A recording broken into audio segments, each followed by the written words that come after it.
Well, good afternoon, everyone, and welcome to the Tuesday, May the 7th, 2024 session in our series on entrepreneurship in Asian high-tech industries.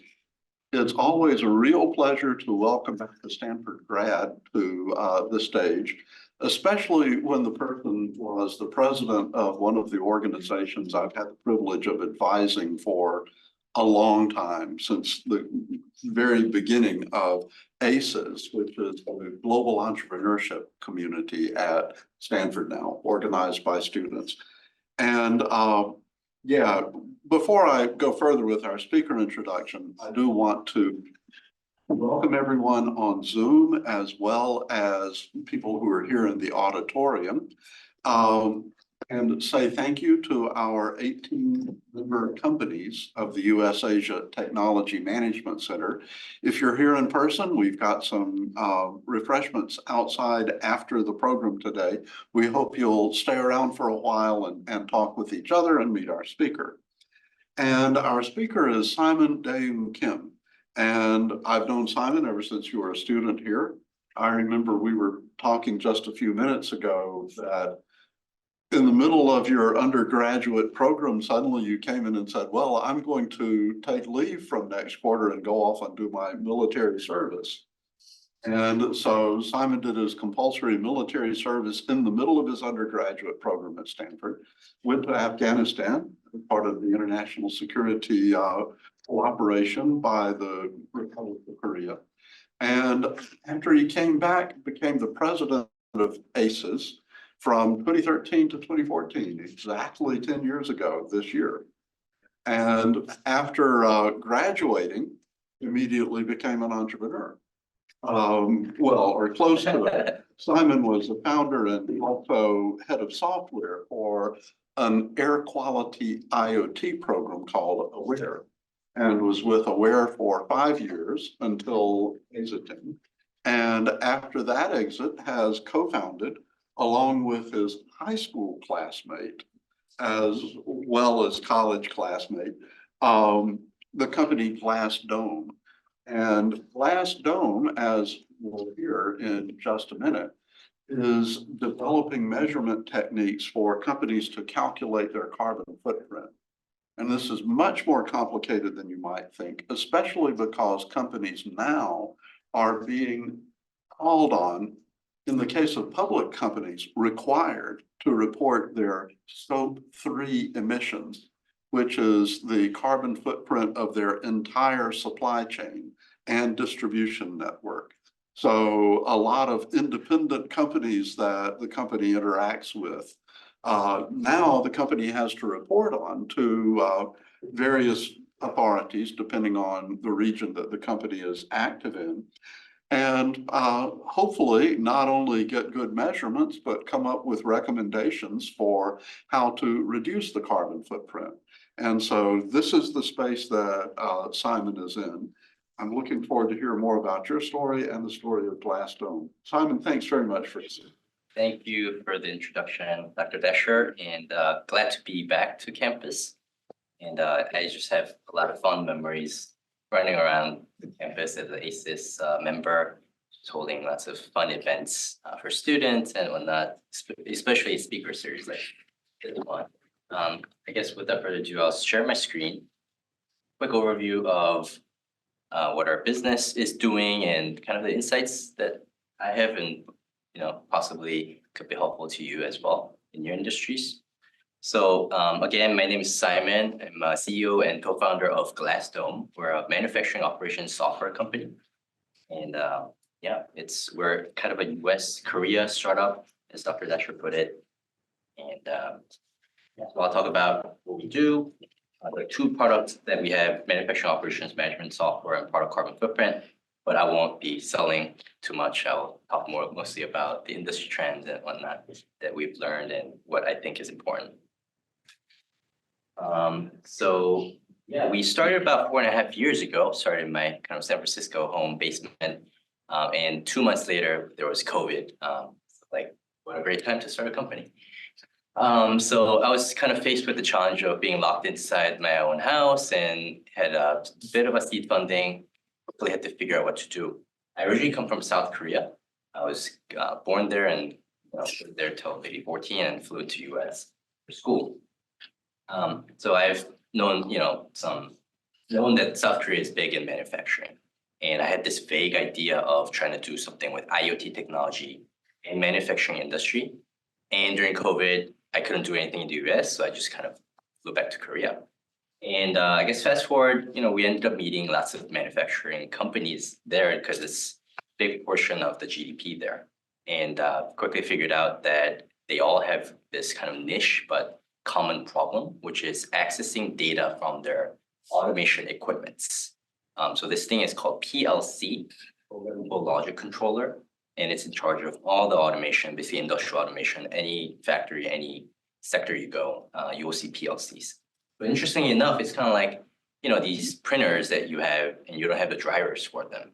It's like they want to get data out of it. All the equipments were there, put in there to automate the lines, but nobody really thought about getting all the data into like a holistic platform. Because this all really came about in 70s and 80s and kind of popularized during 90s. So that became our kind of niche problem to go after. We started solving this problem for manufacturing companies specifically to get data out of their automation equipments and then make them available on the software layer. And then maybe fast forward 2 years later, we were talking with a pretty big conglomerate in Korea, and the company is an EV battery maker, and basically told us, your technology is really cool, but we have this unique problem that we are facing in a year or two, which is EU is coming up with this battery regulation that mandates that we deliver site-specific emission data for our supply chain, including our supply chain, which is scope 3, which is a big technical challenge. If you think about it, they have maybe 500 to 1,000 suppliers in their supply chain. They have to get site-specific, which means non-industry average, actual manufacturing data-based emissions reported back to EU in order for them to export their batteries to the EU market. So we're like, okay, this is very interesting. So we started solving that problem. Now we have a ISO standard certified software solution for calculating and reporting product carbon footprint for manufacturing companies. So that's kind of a quick spiel. As Dr. Desher mentioned, I had the privilege of starting the company with my good friend, who's a high school buddy and a college friend. He studied MSNE, I think, at Stanford. Just as a correct kind of modification, I wasn't a founder in my previous company Aware. I was just a founding engineer, but just want to make sure, people don't get pissed off by hearing wrong information. Anyways, so yeah, that's about us. And I'll move to slide. So I kind of touched upon this just now, but we really specialize in data acquisition in manufacturing. And the application of it really is kind of in the right time for the whole carbon emission tracking, net zero and decarbonization movements, especially in the industrial sector. And as I mentioned, we get data from industrial automation equipment left set here, which includes all these brands like Mitsubishi, Siemens, Rockwell, ABB, LS, as well as the MES and ERP, which stands for Manufacturing Execution System, and ERP, Enterprise Resource Planning Systems. So different kind of IT systems that they have, we integrate with those as well. And realistically just pull all the data in to calculate carbon emissions. But we don't just stop at carbon emissions, or rather we actually started as I mentioned towards the beginning, manufacturing operations software platform. So we primarily actually help EV battery manufacturers, food manufacturers, plastics manufacturers, vehicle manufacturers, just streamline their efficiency, streamline their operations and increase efficiency for their manufacturing practices. But the carbon aspect of it is what's really been a kind of growth driver for us. So yeah. Two product lines, but in a single integrated manufacturing operations platform is how we see it. Yeah, manufacturing operations manager software, we call it MOMS. It's a new category of software. There used to be lots of ERPs and MESs that were introduced probably in 90s and still being introduced, starting from large companies to medium-sized manufacturers. Nowadays, there's a new concept of manufacturing operations software where there's the OT data, the operation technology data from the machines, as well as the IT level planning, like ERP, spending, the BOM, the bill of materials, kind of marrying the two into a single platform. So there are kind of research papers or Gartner kind of reports on how MOMS or the MOM software category is supposed to grow. But we think what's important for me is that in the US, especially with the Inflation Reduction Act, there's a lot of dollars being spent reshoring manufacturing into the soils, US soils and EU. And a lot of the manufacturers are not necessarily equipped with the right tools. They're just kind of like, they got the equipments, and the people side of the equation is nowadays really tricky because nobody really wants to work in manufacturing, right? So how do they gain competitive edge for as a US manufacturer, especially small to medium manufacturers when you're competing with kind of global manufacturing companies? And it's at the end of the day, you got to be more efficient. And the other side of the equation now is sustainability, which I'll talk about towards the end of the slides as well. But that's kind of our mission, is that as US and EU, especially the kind of the Western civilizations, when they shored all the manufacturing into different parts of the world, and we quickly found out what happens to your supply chain if you kind of 100% rely on that. So as the title of this slide goes, the sustainable manufacturing, I personally believe, or we as a company kind of believe, that it is sustainable for civilizations to have manufacturing kind of distributed across different geographies. We'll be obviously have different specialties here and there in different markets, but especially helping US and EU and East Asian countries just kind of get better at their manufacturing practices through the help of data and software. So yeah, that's about MOMS, and we typically work a lot with the operational leads or operation leads at a manufacturing company. So let's say you're manufacturing, choco pie, which is a really popular snack in Korea and Asia. They got plants all over the world, and they have a quality department that's sitting in Seoul, somewhere in office in Seoul, and want to just keep track of all the quality anomalies that's going on in all of their tens of plants around the world. With our software and platform, they are able to do that just through a single pane of glass. And also, obviously, C-suite executives are very interested in just how to increase bottom line through better operations, which means, just have less quality defects and better throughput, basically. I've mentioned that our software and platform works kind of based on IoT technology. What we mean by that is, instead of having to overhaul the whole manufacturing kind of architecture and IT systems involved with that, we kind of do retrofits. So we bring in our own gateway device, which is a photo of it right here. And then we plug it into the automation equipments at the factory level and send data via mostly cellular connectivity. So like just our phones, right? So it makes it really cost effective for these manufacturers to get data from the siloed of machines or data sources and make that available on the cloud level, where they're quickly able to do carbon reporting or increase efficiency. So that's kind of the IoT aspect of our business. This is a little bit more detail about what kinds of different systems we support and how it looks. Basically, you see it's a very segregated or distributed set of equipments at a given plant. They all have different protocols and they're all different brands. So we've done kind of the dirty, non-sexy work of writing all the drivers in software and have that drivers embedded in our gateway device and are able to extract data out of these machines and sensors. And obviously, at the end of the day, what our customers use is the software as a service subscription model for software for increasing efficiency. This is an example of kind of the batch reports. So a lot of the process manufacturers run in batch fashion, and it's crucial for them to understand the efficiency or the productivity for each batch. So that's a screenshot for that, and right side is just different tiers in our subscription. And going back to kind of product carbon footprint, what we call PCF. Just to reiterate, product carbon footprint is basically carbon emission for a single product, like let's say SKU, right? SKU So let's say as an EV battery manufacturer, you've got maybe tens of different SKUs.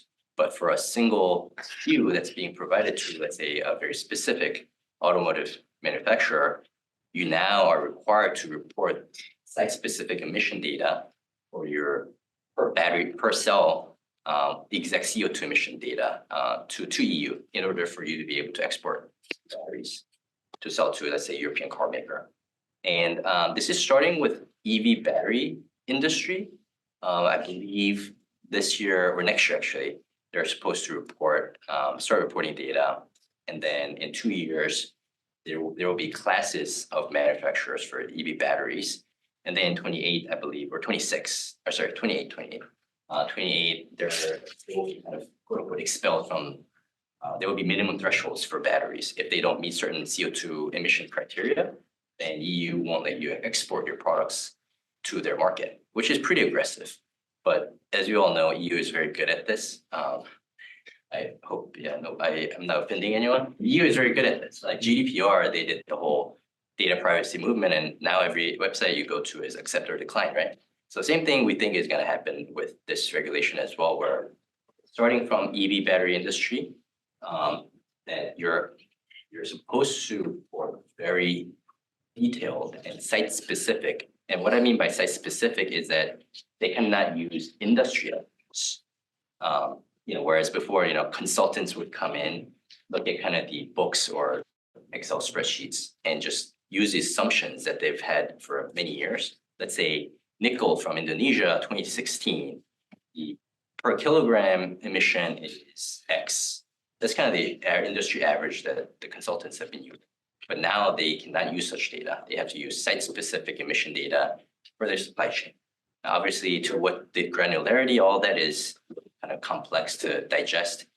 The whole boundary of the whole life cycle assessment is very, very complex, which is kind of where we come in, and we have kind of experts dealing with regulation, details of the regulations every day.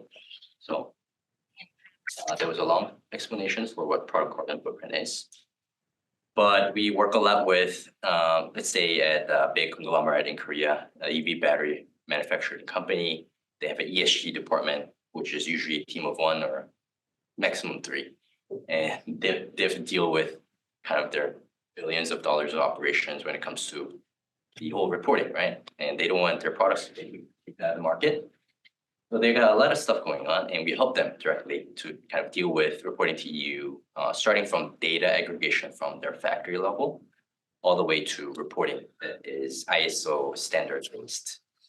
And obviously C-suite executives who want to make sure their products are just well aligned with what EU or other markets want in terms of regulation. And frankly, I think even if there's no regulation right now, a lot of companies are voluntarily reporting their carbon emission data. And we're starting to see that in industrial sector as well, more and more, because I don't know, let's say owner is really aware of the whole movement on decarbonization and just want to say they are making an effort in that aspect of things. So this is what the whole kind of package looks like from our end. We have a consulting team and also a ISO standard-based software that keeps track of data. And since the data comes from the machines, we don't have to kind of send our consulting team, or the customers don't have to work with the consulting team every year to refresh data. Once you install it, once you get it going, it's all in real time, which is probably hard for some people to believe. But once you have the system introduced into your supply chain, which we're doing with kind of starting from these large Korean conglomerates with hundreds of suppliers, once you have all these data sources and kind of the system in place to refresh data, reporting becomes very, very easy compared to what it can be without such a system. So this is a quick case study with a company called Tollbrick, a US steel manufacturer, steel and specialty metals. Just to give you an idea, I mentioned the EU battery regulation, but there's many, many different regulations coming out of EU. As I said, they're really good at it. CBAM is one of them, Carbon Border Adjustment Mechanism. Basically, they want to enforce companies to, when they offshore a manufacturing for like carbon intensive products like steel and aluminum, they want to make sure they're not in coal in some remote part of the world and bringing it back into EU. They want to make sure all the imported goods are also kind of environment friendly. So the whole CBAM is a method of imposing kind of carbon tariff on these very carbon intensive products.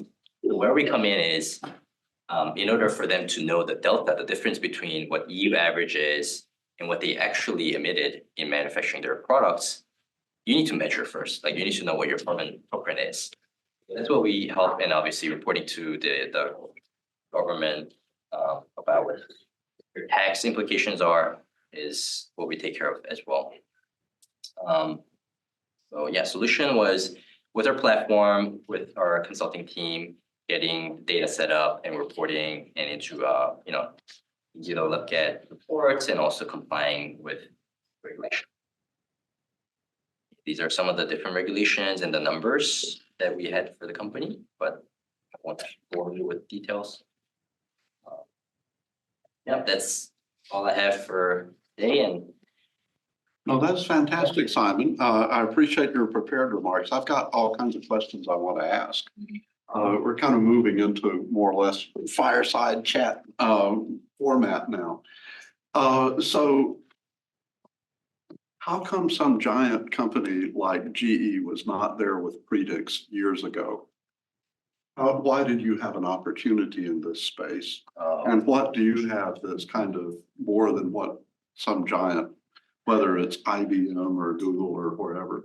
yeah, that's a good question. So I think GE predicts, or I can't really speak for them, but like large companies always have lots of stuff going on, Yeah. and mostly have to do with, let's say, Siemens is a great example. Hope no one's from Siemens. But from what I understand, they want to sell more of their equipments, right? Their PLCs, their industrial equipments, controllers, which are very expensive, right? And they want to sell more of that. So when they sell software, especially doing kind of a niche thing like product carbon footprint, they want to integrate with all the Siemens only, right? But if you go to a manufacturing plant, there's never a plant where it's all Siemens. Yeah. It's Siemens with Mitsubishi, with LS, with Rockwell. And systems integrators have to come in, stitch all of them together, but it becomes really expensive really fast. Yeah. So maybe it's just classic kind of innovators dilemma where like big companies. And you know, they're trying to do these general purpose platforms like Predix or IBM's Watson platform or whatever. You all would feed data into that platform. Yeah, if we wanted to, I think we can. And actually, we're talking with Siemens on. We have a product carbon footprint data exchange platform. Okay. And we don't necessarily need to kind of compete. We just kind of send data to their platform as Right. a It PCF. needs to be integratable. Yeah, so there's great synergies with large companies. But yeah. So in that regard, what's the hardest part of customer acquisition? So as you're, here you are, startup, good product and, good track record for the founders and, starting up right before COVID did not make things easier. But what are the challenges of acquiring customers and how do you overcome them? Yeah, I think as a young startup, it's always the challenge is to always prove yourself, whether you're going to exist in 3 years or whatnot.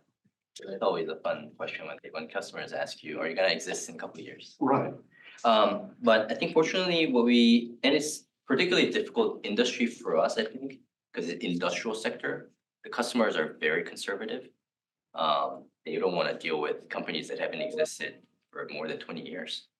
And we're 4.5 years old. So partnering with companies like SK, actually a huge kind of South Korean conglomerate, is an investor and also kind of distributing partner with us and a great company to work with. So kind of partnership like that has helped us quite a bit in getting our name out there, but also kind of that validation.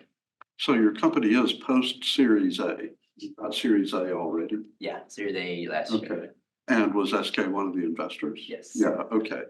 So at this point, what kind of scale in terms of number of employees Where are they? How do you do this US Korea startup thing? Yeah, it's a very interesting challenge. I don't know if anyone's running like or thinking of starting a multi-country based startup. It's a big challenge. If you don't have to do it, I wouldn't recommend. Um, but yeah, we're about 50, a little less than 50.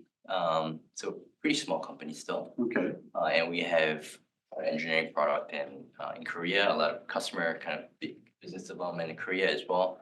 We got folks distributed all across the US and some in Europe as well. so do you find that it's actually better to try to grow markets outside Korea and then go back to Korea because of the conservative big companies there? Get Yes. to some of the giant chaebol. Yes, that's actually a very interesting thing you bring up. Korean companies want to work with companies that have track records of working outside of US, so it's easier actually Yeah, to kind of go back.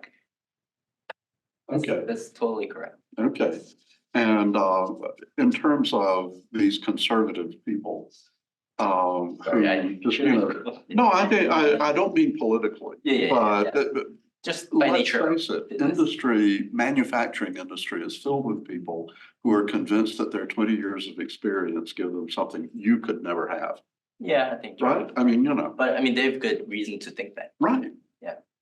But on the other hand, how do you convince them? Yeah. So it's a lot of doing quick deployments and pilots. Okay, Something to show like in action and bring the results in rather than just talking about it. yeah. And do you think that the sort of, um, very much on the surface, these new requirements from like the EU and other international organizations about scope 3 reporting, is that a help? For sure.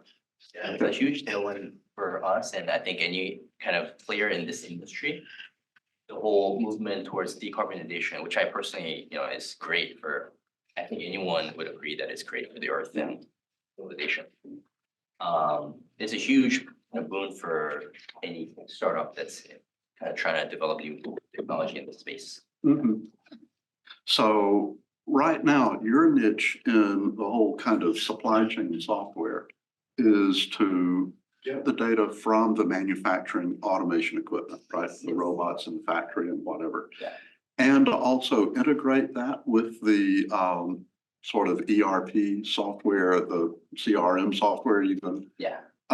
Okay, so in that process of integration, is it mostly just the shared data platform, or are you moving a lot into analysis? A lot of analysis for sure, because just getting data, it's not simple to just acquire data, or actually, sorry, it's not just about acquiring data. Acquiring data is a big threshold, like to jump over or kind of the hurdle. But aggregating the data in a way that it's ISO 14067 based, kind of, it's basically ISO standard for product carbon footprint calculation, which we spent more than a year with a certifying body called the Lloyd's Register to get our solution certified. Mhm. So there's this kind of long list of rules that you have to follow in order for you to be able to kind of accurately calculate carbon emissions coming out of manufacturing plant. Yeah, so you must be very much in touch with how these rules are evolving. Yeah, I like to think so. I mean, I think so. My team knows better than I do, Uh-huh. but Well, I mean, Yeah. you've got to run the work, the operation. Yeah. I'm curious about the sort of certifications that companies want to achieve, because there are a number of ESG kind of index, reporting, mostly consultancies. yeah, And they seem to have very different definitions of what would be a gold standard and so on and so forth. How do you deal with that? Because it's a very, I think, confused landscape about Yeah. the different standards. So I think for us, I mean, we solely focus on manufacturing industry, and for manufacturing industry, apples to apples comparison is so important. So what you need to be able to do is, for a company like, let's say, Samsung or SK, they need to be able to say, should I go with supplier A or supplier B for kind of improving our carbon emission, right? So there's a standard is at ISO 14067, international standard for how to do PCF calculation. And we just kind of follow that. We don't pay much attention to any other kind of proprietary or like, commercial standards. We just go with the ISO standard. Yeah, okay. The ISO standards. Yes. Yeah. Do have a question on this from Vidya online about how do you ensure trust in carbon measurement data? Are there independent verification and auditing options available? For sure. So in our case, we got our solution verified by Lloyd's Register, LRQA. Okay, But most notable ones are like TÜV Süd, TÜV Süd, TÜV Nord, the German verification companies. If you buy some safety kind of, let's say, winter tire, or snow chains or whatever, you'll see their mark on that. So these companies, their job is to, as a trusted party, come in and basically be able to say, this is accurate and following ISO standard. yeah, So okay, what we did is make our software compatible with ISO standard. yeah, So that when companies like LRQA or TÜV Süd come in to do audits on our customers, it's super quick and easy. Instead of okay. having to starting from gather like hundreds of different Excel files and and so on. Right, so you make that part of life easier too. Yeah, for sure. That's why our customers use us. Yeah, okay. So Simon, graduated from Stanford and Aware, your first company was back in Korea. It was in San Francisco, but we Okay. had also seen. So did you Korea pretty presence. much live in the US ever since you graduated? I was in Korea. Actually, Okay. Aware had a Korea Okay. office as well. Okay, So I definitely borrowed their practice of setting up, product and engineering teams in Korea, because Yeah. that was one of them. so I kind of want to use you to ask how you see the sort of startup ecosystem developing in Korea. Yeah, how are things different now than they were in the late 2010s? Yeah, I'm not in tune, let's say 2024 right now, like exactly how it is, but I think in general, things have gotten much better in terms of being able to attract capital from VCs. I remember when I was a student, it's just being able to meet VCs in Korea was a challenge, like less number of them. And I would say there probably is a metric for this, but fund sizes, I feel like have also grown quite a bit in Korea, which indicates there's bigger appetite for Mhm. investment in like high-tech startups. So more in Korea. money is available. Yeah, that's kind of Yeah. how I feel. Uh-huh. Did you get much pushback from family when you decided you wanted to go the entrepreneur route? Not really, no. They were okay with this. Okay. And in terms of other people that you know who grew up with this kind of international approach, to, being international from the beginning of your career. Yeah. What kind of recommendations would you give to people about that? I mean, we're a very international place here at Stanford, that's true. Yeah, actually, I don't know if you guys know Gary Tan, now president of Y Combinator. He was actually ACES president and had a privilege of kind of working with him. He was at ACES before. And I think he was running his company called Posturous back then. Mhm. And then I kind of sat down and was the co-host. He was giving me advice. Simon, if you want to like later run any company of any value, I think you start with organizations like ACES, like student organizations where nobody's getting paid. You got to convince everyone to do their, work. So he's like, start here and like, if you run this well, you'll probably do okay or well Mhm. outside of Stanford. So to me, or for me, my experience at Stanford with ACES was a great foundation for me. Just kind of traveling to East Asia a lot, where I'm originally from, and meeting folks there, and from KAIST, the kind of MIT of Korea, right? Where actually a lot of our engineers come from. So Mhm. everything I've done like has basically been for Glassdome. Like Yeah, ACES okay. and everything at Everything Stanford. leads to the next step. Everything leads to the next step, which is pretty interesting, but Yeah. also pretty natural. Mhm. But I really value my kind of experience or time at Stanford participating in ACES activities. A lot of the kind of entrepreneurs that I know are doing quite well in Korea are also like former ACES connections. So If you could go back and do something different, would you go back and do it different? Either at Stanford or right after Stanford? I would just maybe give myself a little bit of a break. And Yeah, that's like, actually great more, advice. Yeah, yeah. okay. Got another question I want to deal with from online that came in as a direct message to me about the EU carbon tax.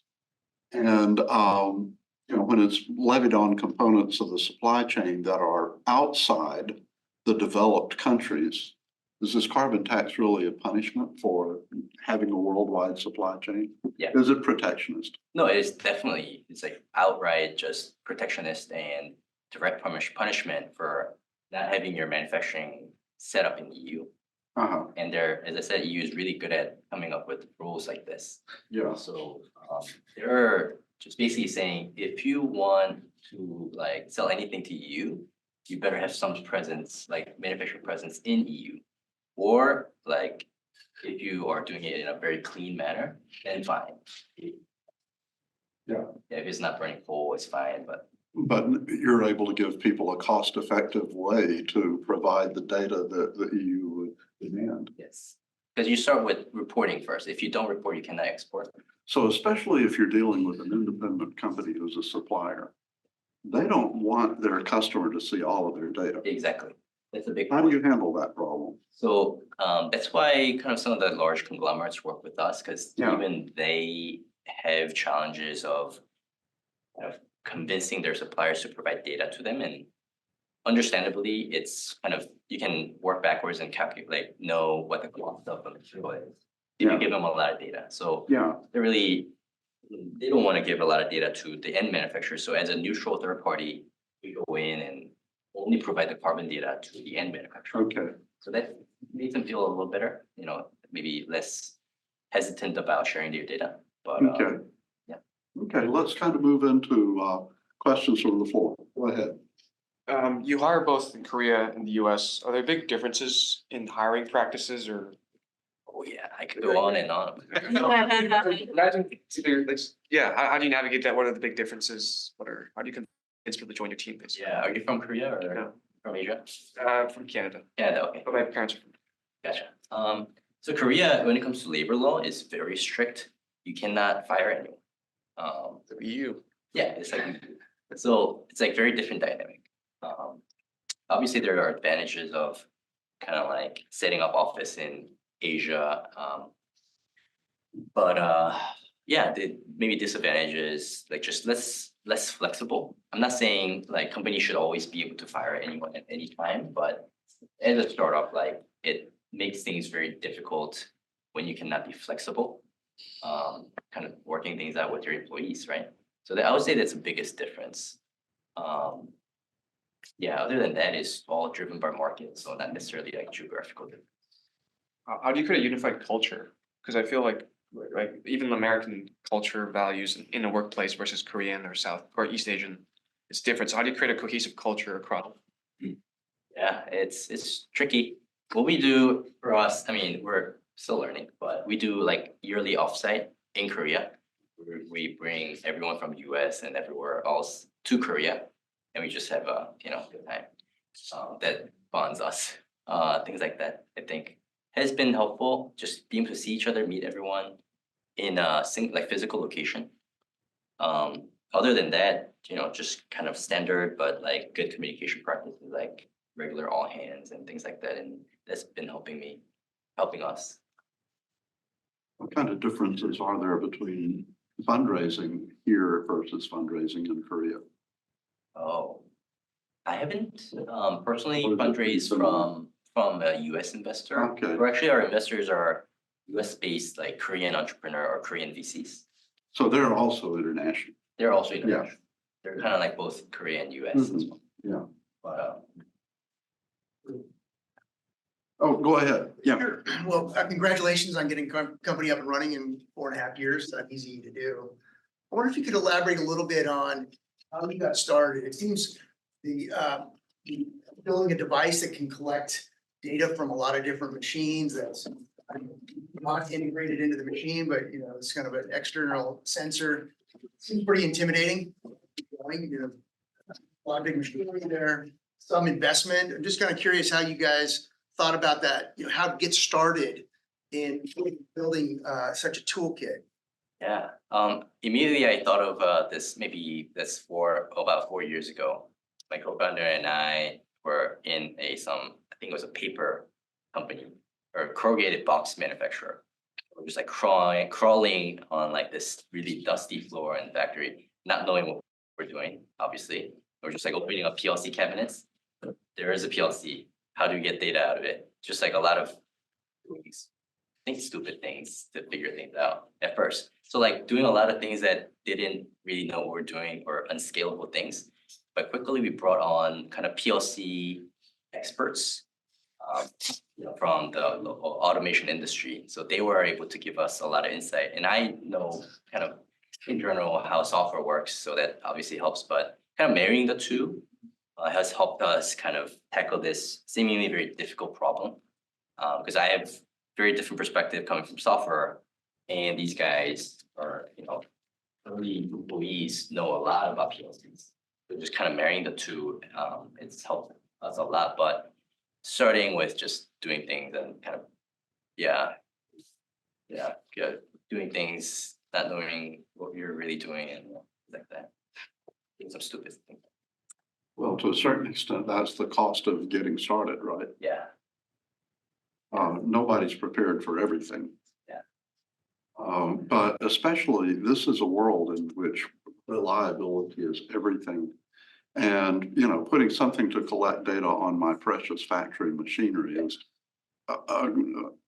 incredible in trusting you with that kind of thing. First 2 years of running the business, I was always traumatized whenever I get a call from a customer. Basically, are they gonna say the line went down because of us? And after three or like year 3 and beyond, we had people who actually knew what they're doing. So like from there, I went past the trauma or whatever of getting calls from customers. But yeah, a lot of just making mistakes and figuring things out on the fly. But knowing that like at least there's some value here, like because again, I came from software land where I was like, this is a stupid problem. Like, oh, there's a lot of data in this PLC. Should just be able to get them out because it's just Ethernet cable. So like that naivete or like being naive about this problem gave us the courage, but gotta quickly bring in experts. What other than you seeing the potential there, what other factors gave you confidence that there was value there? That, Yeah. People were willing to try this. It was as easy as when I said, I can solve this problem for you right now. And they're like, how much does it cost? And I just made up a number like 35K. And they're like, okay. So I was like, okay. Like these people, it took them like less than 5 seconds to say they're willing to pay $35,000 to solve this problem. So I'm like, okay, this is probably a like worthwhile kind of problem to solve. So You're in the range of what they perceive as how important that problem is, the Yeah. value of the problem. Yeah, and it was like great validation because I could just objectively see myself that I'm not a qualified person. Like I'm like a 2-person team, right? And they see that too, but they still trusted us by saying they're willing to pay that money, and they did, right? And we just had to figure out how to solve that problem from there. So how do you stay distinctively ahead of the pack? Because I can, again, some of these giant companies can develop a full digital twin of a manufacturing operation now. Yeah, I went to a Siemens booth in Hanover Messe last week, and it was impressive. Yeah. They got robots, like they got digital twin, all 3D. It's overwhelming. Yeah. But when we look at it from kind of the niche kind of perspective, where we focus on things that maybe the big companies are not really paying attention to, which is data acquisition in a very heterogeneous manufacturing environment. Very unsexy thing to say, but it's like people need it. And another thing is product carbon footprint for manufacturing specifically, it's actual data based, not just accounting level. another kind of like ignored problem. But we think it's important, so we kind of focus on that. And I think that's giving us maybe just, some leg up in these niche problems that we're solving. Is your focus really because you have always had a kind of passion for working on, say, climate tech issues, or where does this come from? Yeah, I think at Aware, the startup that I was involved before, it was an IoT product hardware. So it measures air quality with this IoT device. And I was in charge of software and kind of doing SaaS business. So I just saw the potential of if you could introduce these IoT kind of technology, if you will, into the right industry where things are really mission critical in terms of data usage and data need, it could be a big thing. So that's kind of how I started paying attention to manufacturing industry Yeah, and the whole kind of climate tech and, this carbon footprint tracking just really came from meeting customers. They told us what they needed and we just followed their guidance. okay. So how do you see the company scaling from this point? There's still this market in different regions. Is that going to be the primary scaling, or are you going to go more vertically integrated, or to put in more AI, or what kind of? Yeah, we are starting to work with end manufacturers like conglomerates. Okay. Where they have a lot of suppliers, like hundreds of suppliers. Yeah. So a quick way to scale for us would be to work with end manufacturer. And then they're introducing us to their suppliers. To their entire supply chain. Yeah, so a bit of network effect. Mhm. So that's been going well. It's still early phase, but Yeah. we're kind of counting on that to help us scale. The other one is just kind of going into different industries. We're right now really focused on EV battery sector, but Yeah. the same Hot sector. regulation, hot sector, same regulation will come for, we hear that it's gonna be appliance next, and then maybe textile, and then it should kind of be rest of any imaginable product. Yeah. And they're working on, the EU is working on kind of coming up with a regulation that's framed as digital product passport. I don't know if you guys heard of it, but DPP is what they call. Basically having like a QR code on every product, and you can see carbon emission, whether there's any child labor involved, where the materials come from, like who are the suppliers and everything, or maybe not exactly who are the suppliers, but like how geographically it's traveled, all the data being encoded into a single QR code is kind of the EU's vision. So that could be working on, kind of that application after getting the product carbon footprint piece could be a scaling opportunity for us. Okay, I want to mention to everybody who's watching on Zoom, if you have a question or a comment, please write it in the chat window and we'll take care of it after you send it in. This way, everybody in the auditorium will hear me read the question out. Questions from the floor? Go ahead. I'm curious as to why you decided to do a multinational approach from the get-go. Because then you could have just also only set it up either in Korea or in San Francisco. Why both? Yeah, so kind of going back to my COVID story, we kind of had to. I incorporated the company in San Francisco as a Delaware company, and then COVID happened. I couldn't do anything here, so we flew back, found customers there, and they don't want to work with US companies, so we had to set up an entity. And I was there for like a year and a half, so we started like hiring employees there, like talented engineers. So it kind of naturally happened. Again, I wouldn't recommend it if you don't have to do it. Like you shouldn't do it. But just by the nature of how our company started, it just yeah. In retrospect, what are the advantages and disadvantages of doing For sure. One of the advantages, small advantages, is there's always someone awake in our company. that? Either fix or try to address the problem. And it doesn't have to always be you. That's No, yeah. The disadvantage is that I have to be up hours. But I guess real advantages and disadvantages is I kind of genuinely hoped that I would be able to work with my background and my kind of ancestry, or maybe just background, right? I come from South Korea and I grew up in the US from like high school and on. So I always kind of wish that I could be able to use something of my background to not advantage, but like one day do something good with it.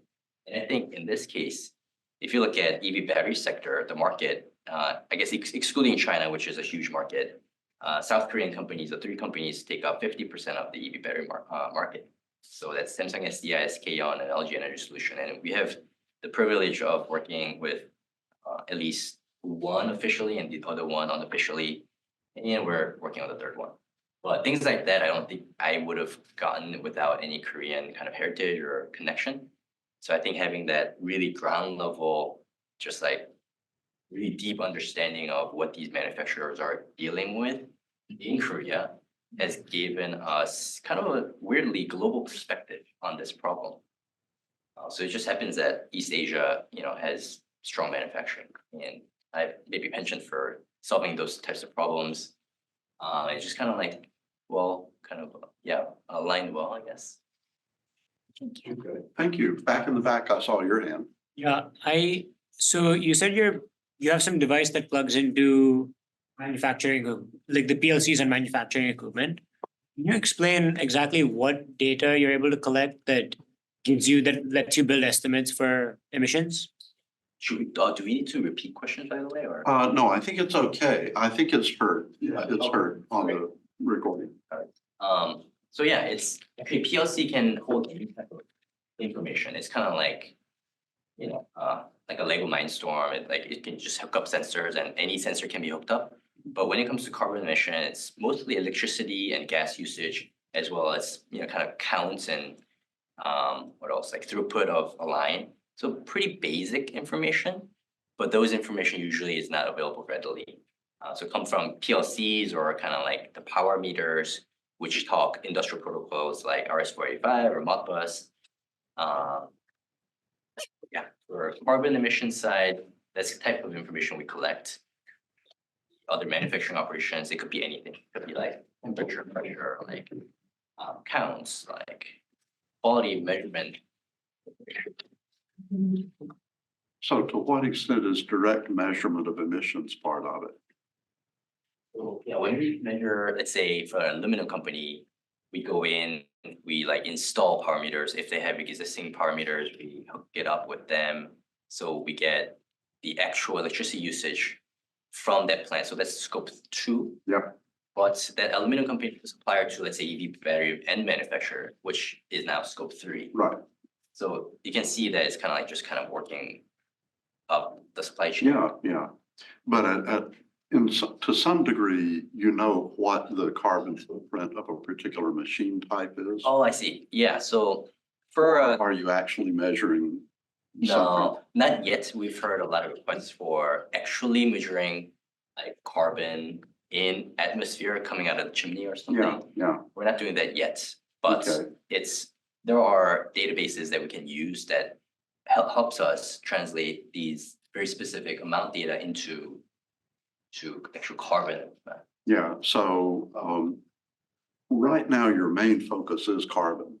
But there are also approaches, very similar approaches, for instance, to feed into predictive analytics for when you need to take a machine down for maintenance, vibration sensors and that kind of thing, that basically before the thing breaks, you take it offline. Yeah, definitely. Is that an area you're already in or you're going to look at or what? Yeah, definitely. So the whole MOMS or MOMS that I talked to you about is basically all of that. Okay, it's got all of that. So we're doing, I wouldn't say our main business is carbon. It's definitely the trendy topic. So we talk about it a lot. Yeah, okay. But a lot of our business is actually helping manufacturers just get their operational kind of visibility. Yeah.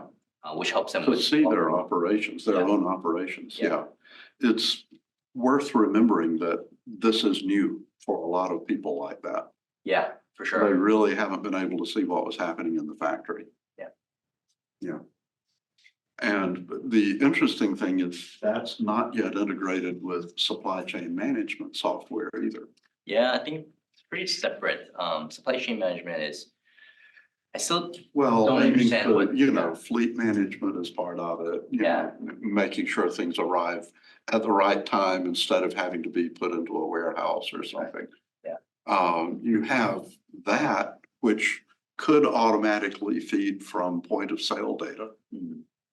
But right now, nobody has a total manufacturing system, you know, automation in terms of the speed of management, the speed of the operation. Right.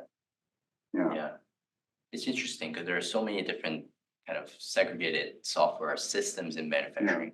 but your machines, the PLCs, also have to work under very severe conditions. Yeah.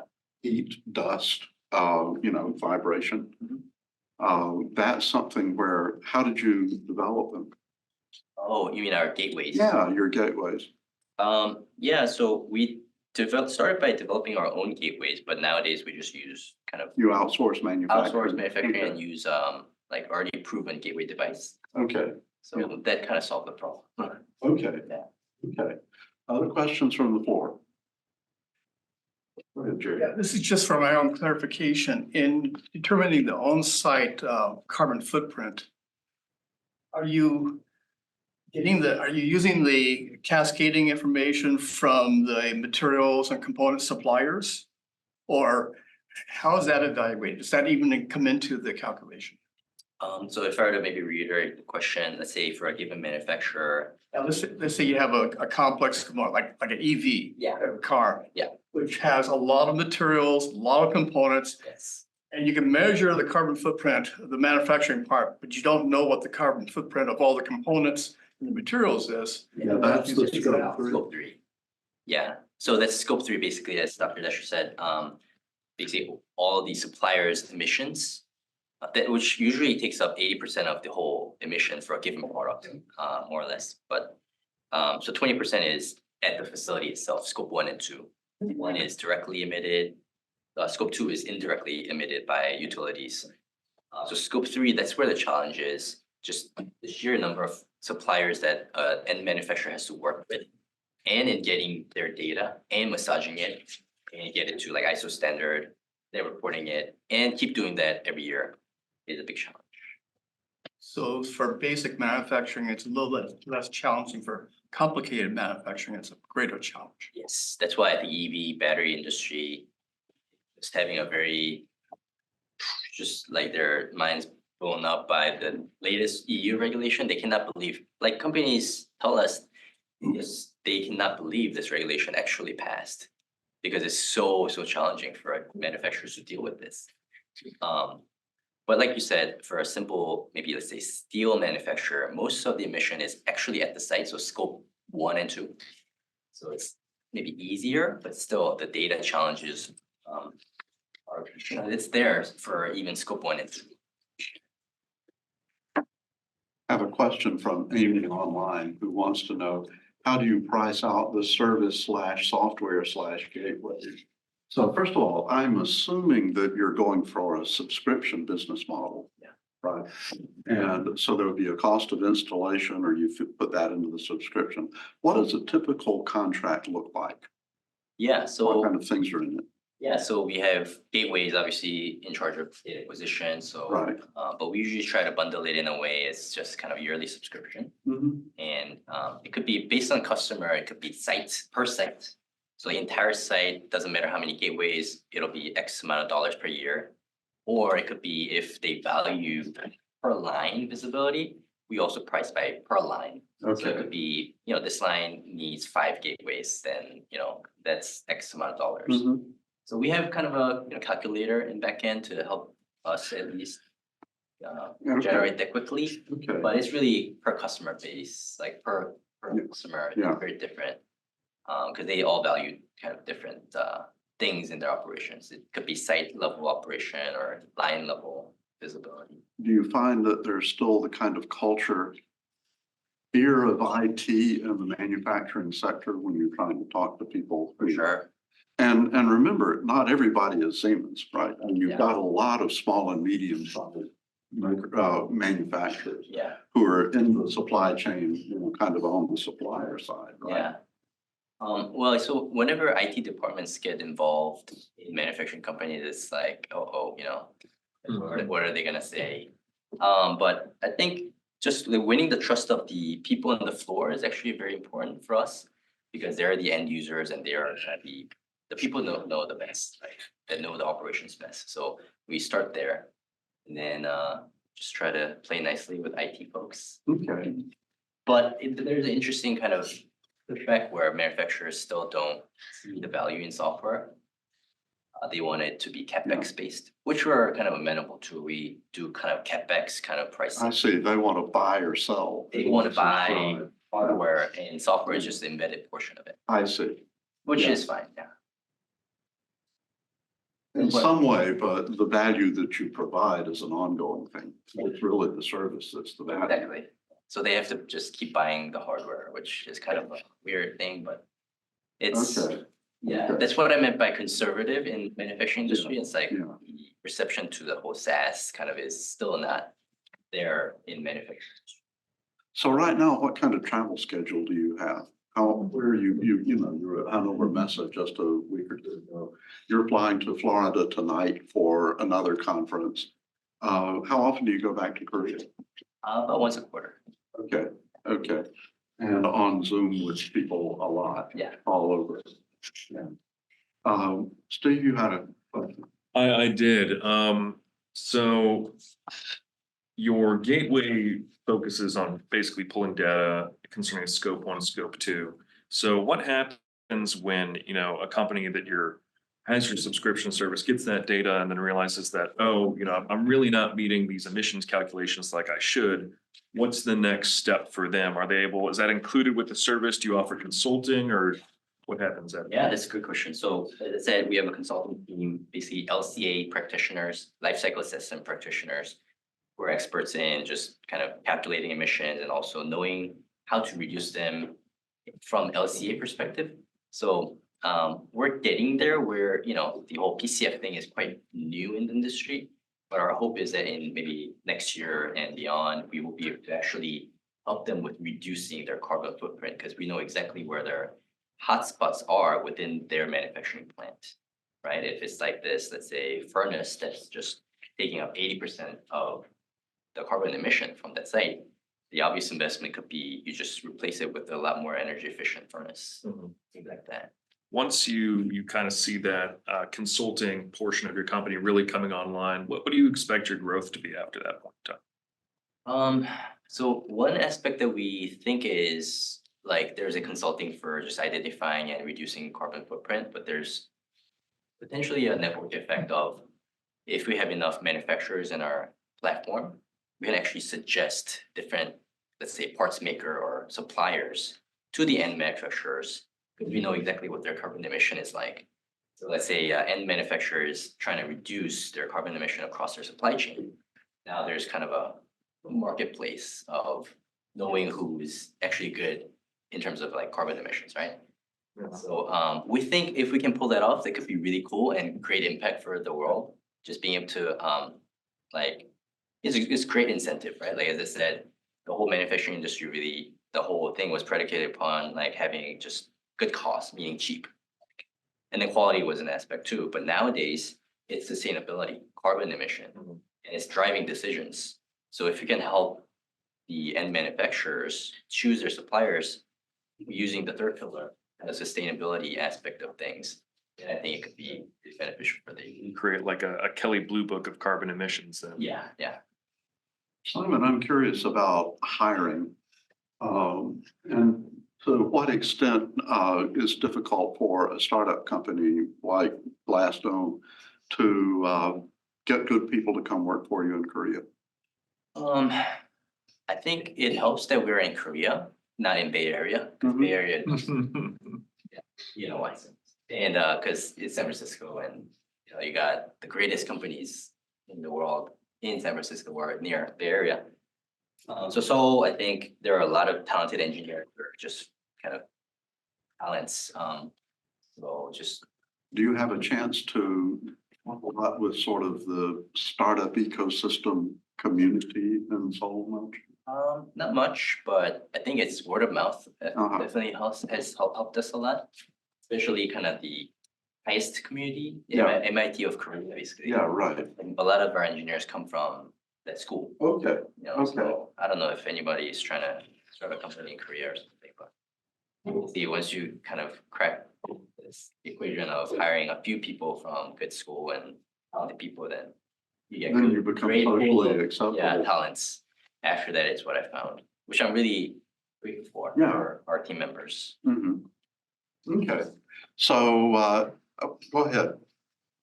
You also have plans expanding to other countries, and do you feel like having your headquarters in the States helps in that? I'm asking because I come from a Korean startup and we're having difficulties expanding to overseas because of the language barrier. Yeah. The US headquarter and just kind of US based company, at least from my perspective, is good for fundraising. It's very well understood system, like Delaware C Corp. You know, there's no questions. And yeah, we're expanding in Europe right now. We just opened a Netherlands entity, and it's just a wholly owned subsidiary, so there's not much question around like the equity structure and whatnot. But you'll assign somebody there full time? Yeah, our micro-founders there. Yeah, okay, okay. But yeah, I think US company has, being a US company has its advantages of, especially when it comes to attracting capital. Just, yeah. What about hiring people in Korea? They find out that, you know, you're here. Is it a negative to have an American headquarters or not? No, I think it's a good thing. They like Okay. it, like, Okay, Silicon Valley company. yeah, oh, Yeah, okay. or I whatever. mean, I think more realistic like advantage or benefit is like they get to travel to US time to time, Okay. things like that, Yeah. where if it's just been based in Seoul. Uh-huh. Okay. Steve, go ahead. Heard a lot of Korean American entrepreneur success stories in both Korea and America. I haven't heard so much of just American success stories, you know, without that kind of heritage to Korea being successful in Korea itself. Have you heard of anything like that, or is it still very kind of racially linked? Yeah, you mean like Korean entrepreneur being successful only in US or something? Like, or vice versa, like, you know, a guy like myself, you know, not any sort of Korean background, Yeah, don't even speak Korean, being successful in Korea. in Korea, oh yeah, that's gonna be tough. No, I mean, it's just because Korea is like a very homogenous country. Mhm. What I mean by that is like, there's no diversity like we have in the US. It's like all Koreans, basically. And some foreigners, but yeah, that's probably why, and the language that we speak in Korea is primarily Korean, so. Although I have to say, the last time I was in Korea, I talked to a couple of senior software people at Coupon Yeah, who were not at all Korean. exactly, And actually. they were headhunted from here. Exactly. So I think there are cases, actually in our company, most of the engineers, like 90%, are international folks in Korea, working in our Glassdome Korea Mhm. subsidiary. So I was kind of joking that it'll be tough. Yeah. You know, But even then, those guys, you know, they're working with a startup, but they're not necessarily the entrepreneur themselves, so. yeah, I think probably just the language thing is realistically a challenge. Issue, okay. But if it's a international business, then, you know, language might not matter so much. Go ahead. Questions. Who are the biggest competitors of your company, and how are you gonna kill those competitors? Wow. We're gonna kill those companies. Not kill, but kind of, Yes. you know, Yes. deal with them. Chew all the beard on the table. I think in general, manufacturing software space, there are a lot of incumbents. There are a lot of just players in general. So, but mostly it's kind of systems integrators that we end up competing with. So I wouldn't really call them competitors, but that's just kind of something that we have to like jump over the hurdle. In the product carbon space, there are big companies like Siemens and kind of the SAP coming up with their own platforms. But what we recently found out, as I mentioned at Hanover Messe, you know, they're not necessarily competition. It's actually a partner company. We're on a different abstraction layer, basically. So I do see it as a kind of a still blue ocean for product carbon space. Maybe consulting companies like maybe Accenture or maybe like Deloitte type of. Even then, we partner with them. So we're not necessarily competing. Trying to, you know, play a win-win game. do you see any direct competitor that can cause, like threatening your services or stealing some parts of the customers? Yeah, for sure. There's always possibility, but I don't really fear that much because I know how hard it was to get started. Like getting data out of PLC and like just going working in factory setting where you need all these PLC experts and LC experts, like all that in a single company, it's really hard to come by.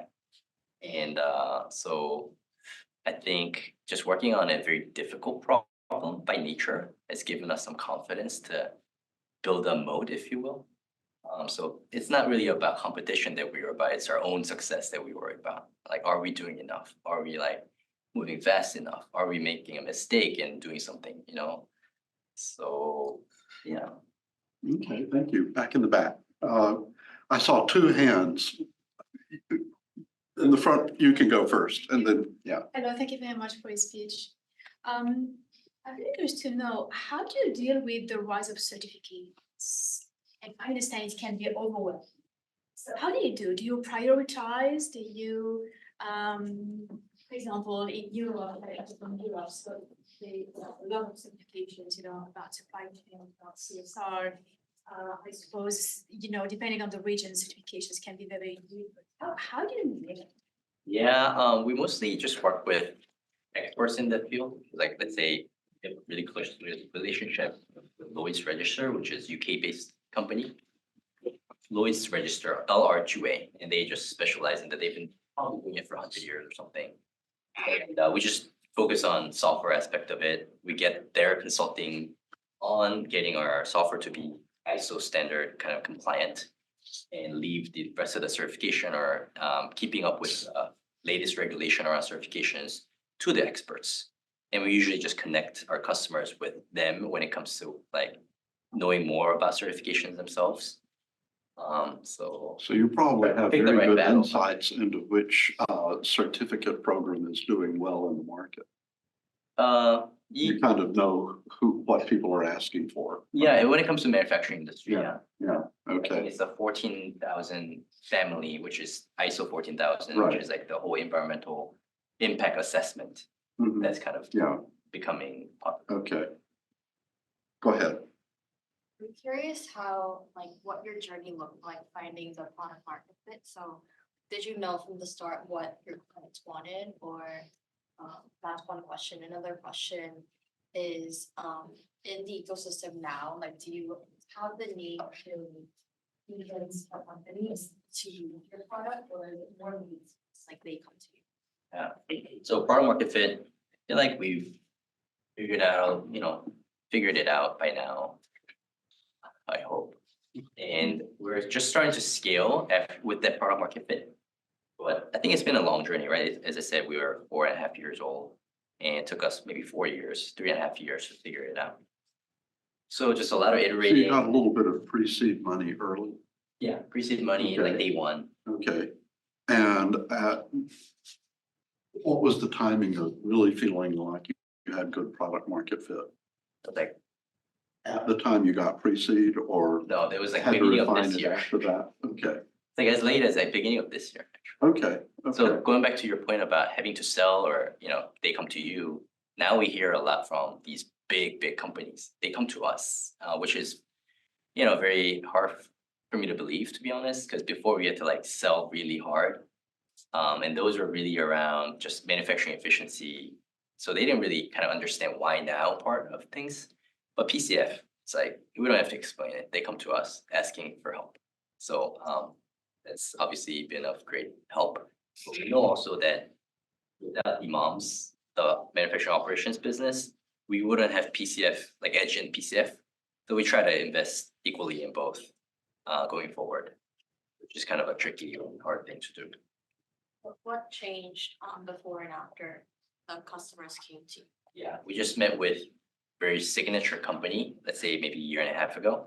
With that feedback and insight, we developed product. And about a year into it, we got our software certified as ISO standard solution.